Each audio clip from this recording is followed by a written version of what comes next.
She was standing in my kitchen. My kitchen. The one with the window that faces the oak tree my father planted the year I was born. The one where the second drawer from the left always sticks a little in winter because the wood expands.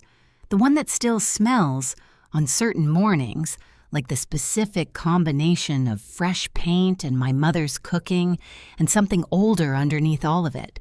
Something warm. Something that only exists in places built with love over decades. She was standing in my kitchen, and she held out her hand. Not to greet me, not to shake mine. She held it out flat, palm up, fingers slightly curled. The way you hold your hand when you expect something to be placed in it. She wanted my keys. The keys to this house. My house. I looked at her hand. I looked at her face. That calm, practiced face. The face of a woman who had spent a lifetime getting what she asked for simply by asking long enough and waiting with enough patience that the other person eventually gave in just to end the silence. And then I smiled. Not the smile I give strangers at the door. Not the polite one I wear at holiday dinners when I'm pretending a comment didn't land the way it did.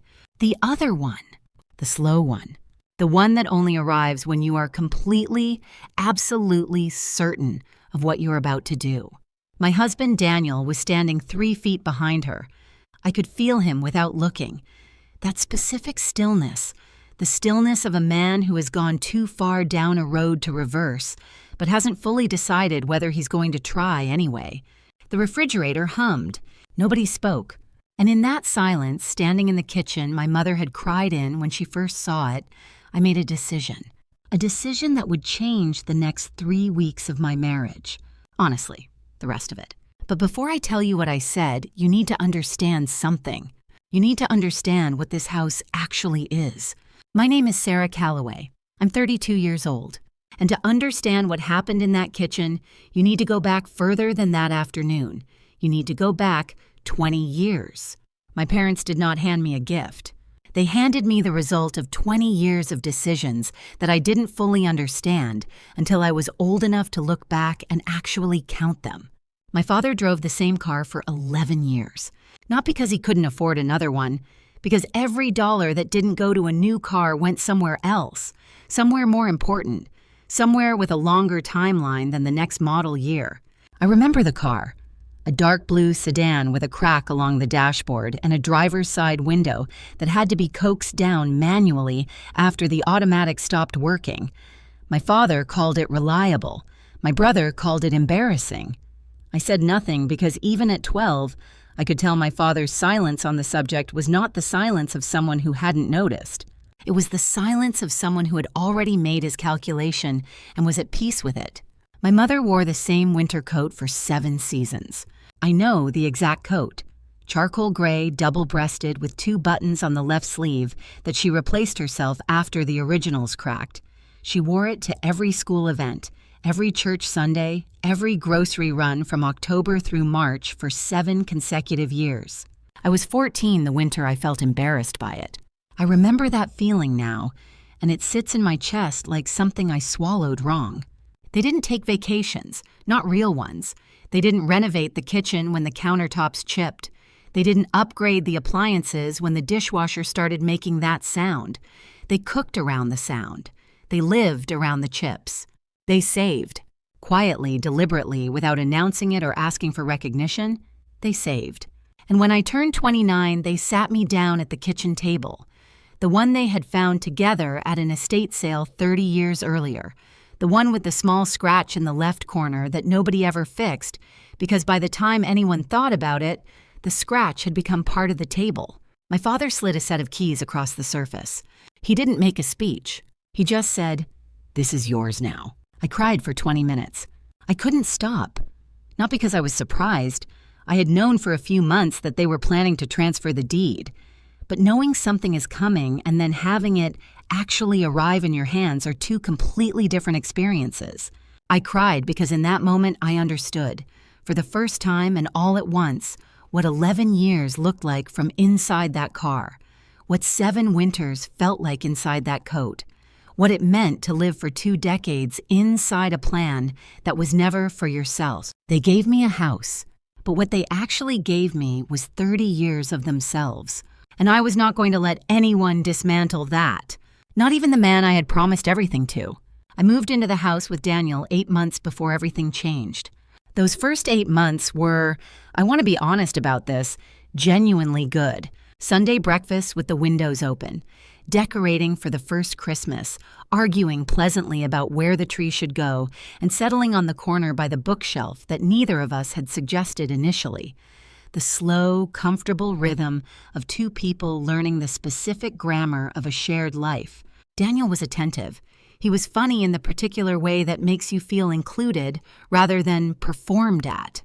He was the kind of person who remembered small things, that I didn't like cilantro, that I preferred silence in the car on long drives, that the anniversary of my grandmother's death was a day I needed to move through quietly. I told him the full story of the house early on, not just the deed transfer, but everything before it. The car, the coat, the estate sale table, the scratch on the corner, the 20 minutes of crying. He listened, he asked questions. He said he understood what it meant. I believed him. That was my first mistake. The shift started the way most damaging things do. Small, almost invisible, easy to explain away. Daniel began mentioning his mother, Patricia, more frequently. Just in passing, the way you mention someone you've been thinking about. Patricia needed more space in her apartment. Patricia had mentioned she felt isolated since his younger brother Kevin moved across town. Patricia had always wanted her own room when she visited family. I heard these comments. I filed them without alarm because I assumed they were exactly what they sounded like. Passing thoughts, the kind that come and go in conversation without accumulating into anything. They accumulated. Through October, then November, they accumulated.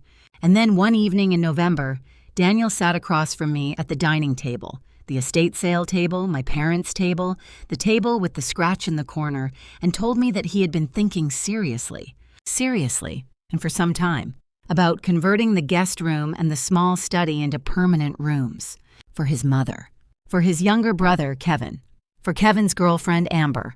3 people, 2 rooms, in a house my parents spent 20 years building the means to give me. I stared at him.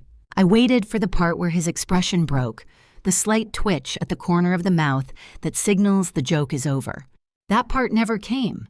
I asked him, carefully, if he had forgotten whose house this was. He said something that I have turned over in my mind many times since. He said, "What's yours is ours, Sarah." He used my name like a closing argument. Calm, deliberate. He does that when he's rehearsed something and wants it to land with weight. He had rehearsed this. He was comfortable saying it. The room went quiet in a way that rooms only go quiet when something important has just been said, and both people know it, and neither one is ready to address it fully yet. I did not respond immediately. I let the sentence sit in the air between us. I noticed he didn't look away. I noticed he didn't take it back. And I understood then that we had arrived somewhere new, somewhere I hadn't agreed to travel to. 3 days later, Patricia arrived. She had 2 suitcases, not a weekend bag, not an overnight case. 2 full-size suitcases, the kind you check at airports for trips longer than a few days. She walked through my front door without pausing in the entryway, without the small hesitation that guests make when they're in someone else's home and they're waiting to be guided further in. She didn't hesitate. She walked in the way you walk into a place you already believe is yours. She went through the living room first, looked at the layout, nodded slightly, the nod of someone mentally noting what could be rearranged. She moved down the hall, opened the door to the guest room, stepped inside, looked at the closet, opened the closet, assessed it. Then she found the study. She stood in the doorway of the study, the room where my father had kept a small desk in the early years, where I had spent the first weeks after moving in simply sitting at that desk because being in that room felt like being near him, and she looked around with an expression I can only describe as proprietary, like she was already deciding where her things would go. Daniel was somewhere behind her through all of this. I could track his position by the sound of his footsteps. He moved the way a man moves when he knows he's done something wrong and is committed far enough that acknowledging it feels more dangerous than pretending it's fine. Patricia found me in the kitchen. She launched into a speech. I want to be precise here, because the structure of it was deliberate. She talked about family unity. She talked about how in her family, in her culture, in the way she had been raised, family does not allow family to struggle alone. She talked about how Daniel had always been generous and how she hoped his wife would be a woman who matched that generosity. Every sentence was designed. Every sentence was positioned so that disagreement would make the person disagreeing sound small, sound selfish, sound like someone who didn't understand the meaning of family or love or sacrifice. I recognized the architecture of it. I had encountered versions of it before, just never inside my own kitchen, just never standing in front of the window that looks out at the oak tree my father planted. Patricia finished the speech, and then she held out her hand, flat, palm up, fingers slightly curled. She asked me, directly and without any visible awareness of what she was actually asking, for a copy of the house keys. The kitchen went very quiet. I could hear the refrigerator hum. I could hear Daniel shift his weight somewhere behind his mother, and I felt something move through me that I had not expected. Not rage, not panic, something else, something steadier, a calm. The specific kind of calm that only arrives when you finally fully understand exactly what is happening and exactly what you are going to do about it. I looked at Patricia's outstretched hand. I looked at her face, the expression of someone accustomed to receiving what she asked for, someone for whom the wait was merely a formality before the expected outcome, and I smiled, slow, unhurried. The smile of a woman who knows something the other person in the room does not yet know. I set down the dish towel I was holding. I straightened up, and I spoke. My voice didn't shake. That surprised even me. "Patricia," I said, "I think there's been a misunderstanding. I'd like to clear it up right now while we're all here." Daniel took a small step forward, the instinctive movement of someone who senses that a situation is about to leave their control and is not sure yet whether to intervene or simply brace. Patricia's hand had not moved, still extended, still waiting. I continued. I told her that this house was not Daniel's to offer. I told her it was not mine to share in the way she was imagining. I told her, slowly, clearly, one point at a time, that this house belonged to my parents first, that my father's 11 years in a car held together by worn parts and stubbornness were in these walls, that my mother's 7 winters inside a coat that should have been retired years before it was were in this foundation, that when my parents placed those keys in my hands at that kitchen table, they were placing 30 years of their lives into my hands. And I was not going to hand any piece of that to someone who walked through my front door with suitcases and a renovation plan and called it family unity. Patricia's hand dropped, not slowly. It dropped the way something drops when the muscles holding it up stop receiving the signal to stay. Her face, which had held that calm, practiced confidence from the moment she arrived, the expression of a woman who had never seriously considered the possibility that this would not go the way she had planned, did something I had not seen it do before. It went still. Then it went pale. Then the confidence drained out of it so fast it was like watching a light switch off behind someone's eyes. And what replaced it was something unperformed, something genuine. Shock. Real, unmanaged, arriving like cold water shock. Daniel said my name. Just my name. The way people say it when they don't have anything else ready, when the sentence they rehearsed has become irrelevant and they haven't written the next one yet. I turned to him, because what I needed to say next was for him more than for her.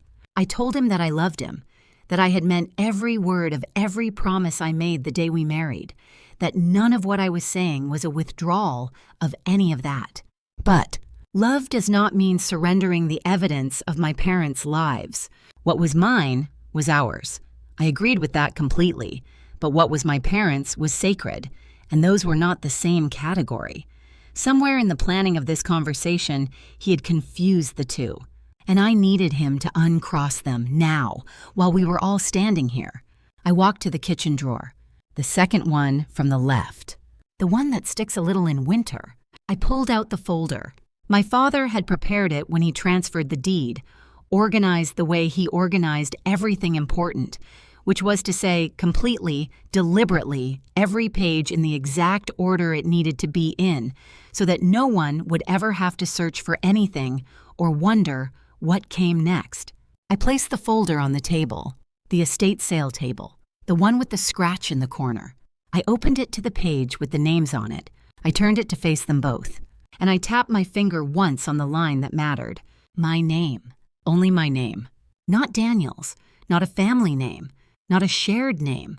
Not a name that implied co-ownership or partnership or anything that could be reinterpreted as permission.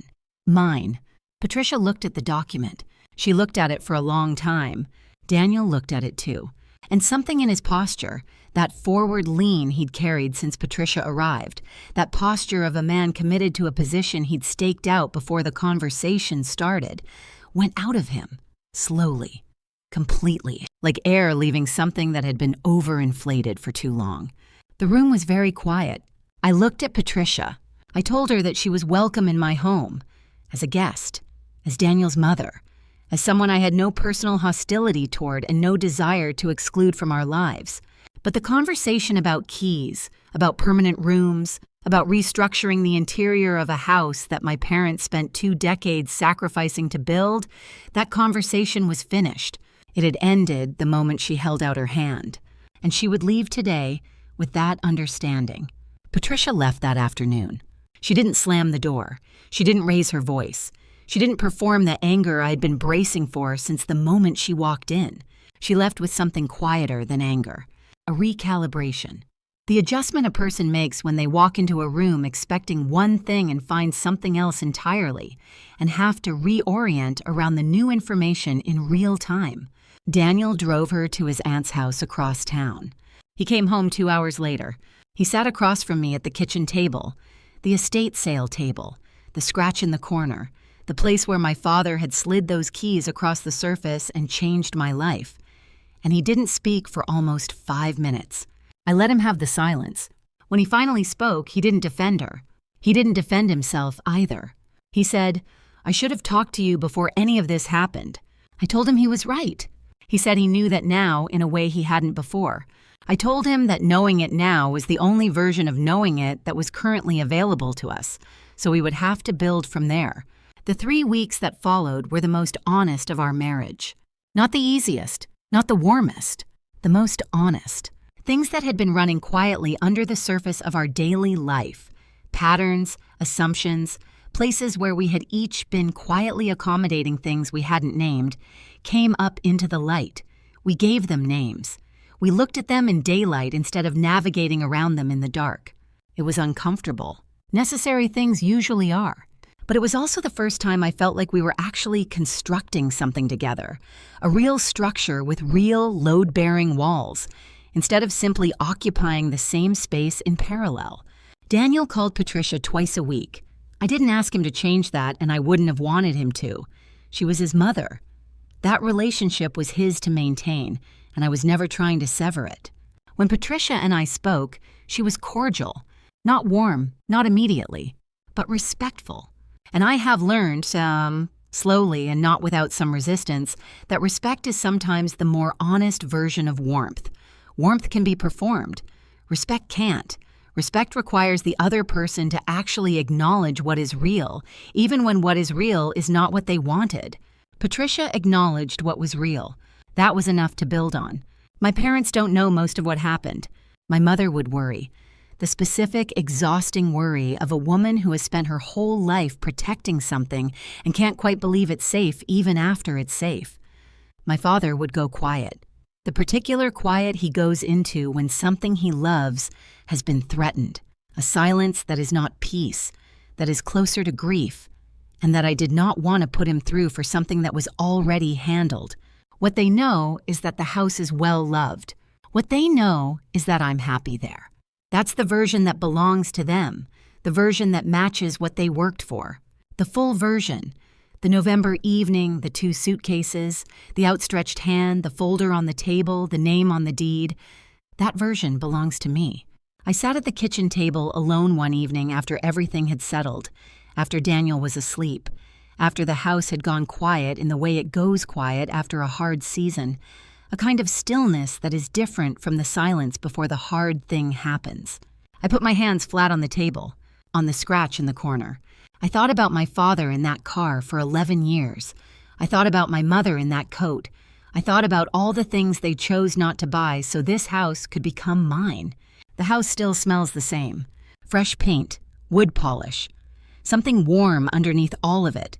Something that only lives in places that were built with love and maintained with intention across years and decades.